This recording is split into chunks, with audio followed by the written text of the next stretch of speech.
嗨嗨，我是凯莉，今天来说一则彤彤的故事。另外呢，我有个虚拟空间，将化身为虚拟人物在里面，大家快来虚拟空间找彩蛋，每周都有 7 礼券可以抽奖哦。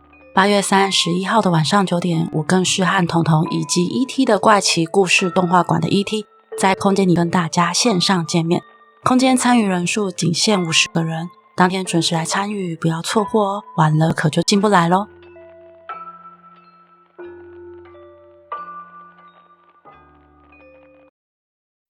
那么故事开始哦。以前有一段日子，我是借住在同学家的，他家靠近新店北新路，外面都是大马路，晚上常常都会有大货车经过。有一天夜里，我刚从捷运大坪岭走路回家，一路上我总觉得有人在跟着我，不过当我一转头，却什么都没有看见，黑暗中仅仅有一点微弱的光线。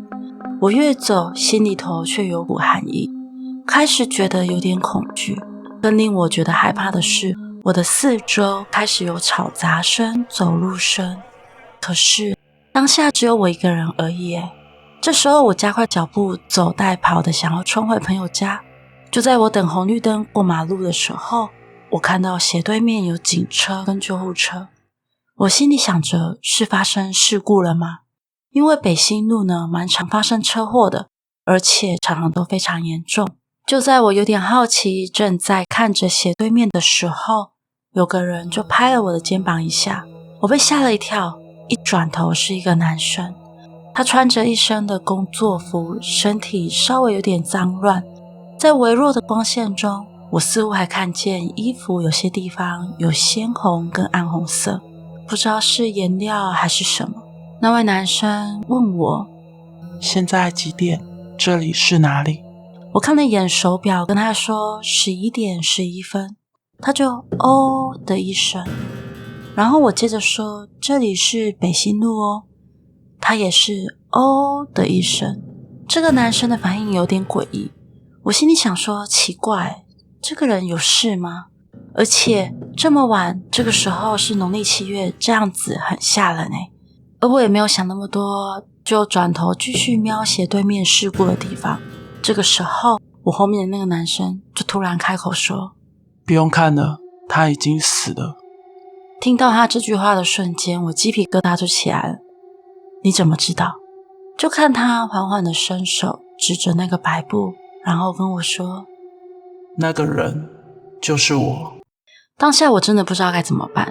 我想着我现在是要回什么话，还是要赶快跑才对。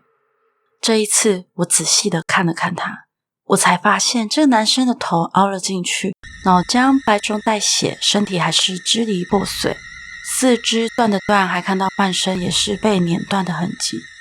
突然还有一股淡淡的血腥味，加上一点腥臭味，那是一种很难形容的味道。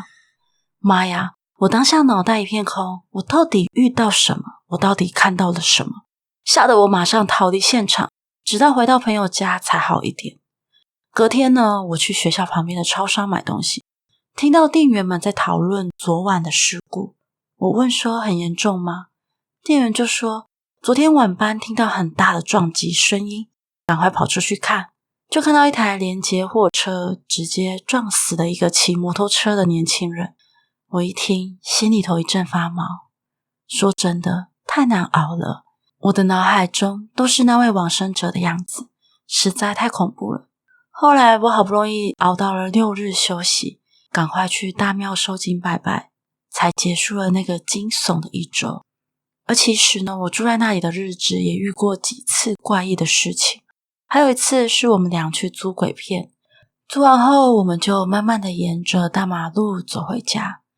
这时候我看到一台大货车停在路边，我有点好奇，瞄了一眼驾驶座，就看到一个黑影坐在驾驶座。那个黑影似乎是一个男生的样子。我立刻问我同学有没有看到车里的人，我朋友就说没有啦，哪里有人。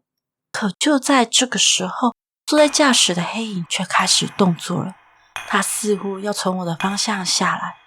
当下我吓死了，而我的同学则是被我的反应吓到了。我们两个都一路狂奔的回去，在狂奔的时候，我还回头看了一眼那个黑影，结果我看到那个黑影在我们身后挥动着手，吓得我只能死命的跑。到了家没有看到那个黑影，才松了一口气。今日份的故事已经结束了，大家还喜欢彤彤的故事吗？彤彤的新频道开张啦，喜欢彤彤故事的大家千万不要错过哟。说明栏点彤彤频道连结。最后喜欢我的影片的话，周六晚上8点半我们首播聊天室见，我们下次见咯，拜呢。嗨，我是凯莉，这也是凯莉速走走。那今天呢是7月的特别节目，所以我请到2位来宾，一个是灵异错别字的错别字。大家好，我是灵异错别字的主持人错别字。那另外一个呢是很常在我频道出现的，就是 ET 怪奇故事馆的 ET。好，我先跟大家分享这个故事是网友投稿的。这位网友呢，他叫做可心哦。那他当时投稿时，他现在他是台湾人，但他是住在美国。那他其实身体状况不是很好，常常去医院啊。他说在疫情那段期间，他的这个肺炎变得很严重，他住到 ICU 这个病房。他住的是加拿大。我又忘记哪一个市了的多福医院。那我有去查这个医院的 Google Map 哦，他有说这个医院在非常荒郊野岭的一个地点。我去查了之后，他那附近的停车场大到说你看那个地图，你要按2下你才可以到有人的地方。就是你去循环360度，它全都是无边境的停车，就一间医院在那里。他说那时候住进去的时候呢，照顾他的是一个白人的护理师，姑且叫做 Ada。一个 Ada 护理师在照顾他，但他说他有一天就是在意识有点模糊的时候呢，他看到一个华人的护理师过来，然后讲着粤语、广东话那种，要帮他打针。那时候可心就下意识的把手伸出来给他打，但他就开始发现不太对劲，就是照顾我的不是白人吗？为什么突然间换成这个人？二来是这个人的样子是模糊的。就是他整个人都是模糊，根本看不清楚他的脸，我只知道他是华人的这种感觉，皮肤肤色，然后他整个身体都是模糊的，但也不是说可心他的意识模糊，因为他看旁边的瓶子，矿泉水瓶、机器、脚架、什么灯、桌子，全都是清楚的，就这个护理师是整个模糊的。然后他就看到他拿出针要准备帮他打的时候，那他可心就有点紧张嘛，就按了紧急铃，在按下去那瞬间，那个护理师华人护理师就消失了，就不见了。然后那个 Ada 就过来，然后他就问他说，那个 Ada 可能这样就说，what's happened 什么之类的，讲英文。然后那个可心就问他说，刚刚有人进来吗？然后那个护理师就说，没有啊，也不可能有人进来，不可能有人进来。然后他就觉得很紧张。后来他就是出了院之后，他不论是再回到家里，又或者是再回到医院住，他都会一直梦见他躺在病床上，然后那个华人护理师就要来帮他打针。随后他就梦到他爸爸就旁边出现，一出现之后他就会醒来，就这样子周而复始很久。